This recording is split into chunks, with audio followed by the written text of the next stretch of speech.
ലോകത്തെവിടെയും കർഷകൻ്റെ ഗതി അധോഗതിയാണ്. പ്രത്യേകിച്ച് ഇന്ത്യയിൽ.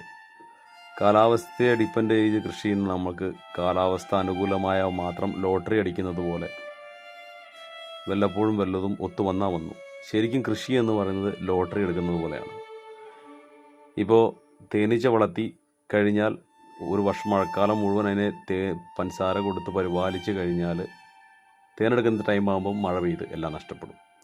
അതേപോലെ തന്നെ കാലങ്ങളായി വളർത്തിക്കൊണ്ടുവന്ന മീനാണ്. തുടക്കത്തിൽ തീറ്റ വാങ്ങിച്ചു കൊടുത്തു, പിന്നീട് ചേമ്പലയും ബീസഫ് ലാർവയൊക്കെ പിടിച്ചു കൊടുത്തു. ചൂട് കൂടിയതുകൊണ്ട് എല്ലാം ചത്തു. എല്ലാത്തിനെയും പിടിച്ചൊഴിവാക്കാൻ വേണ്ടി പണിക്കാരെ വരെ സെറ്റ് ചെയ്തിരുന്ന സമയത്ത് അതിലെ മുഴുത്ത മീനുകളെല്ലാം ചത്തു. ഇതിനു മുമ്പ് കഴിഞ്ഞ വർഷം 19 ചത്തുപോയി.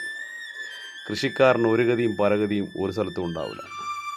ഉണ്ടാക്കുന്ന പ്രൊഡക്റ്റിന് വിലയില്ല. ഇപ്പോൾ ഏത്തപ്പഴം 4 കിലോയ്ക്ക് 100 രൂപയ്ക്ക് ഇങ്ങോട്ട് കിട്ടും. കർഷകന് 7 രൂപ പോലും കിട്ടുന്നുണ്ടാവില്ല. അധോഗതി അല്ലാതെ പിന്നെന്ത്?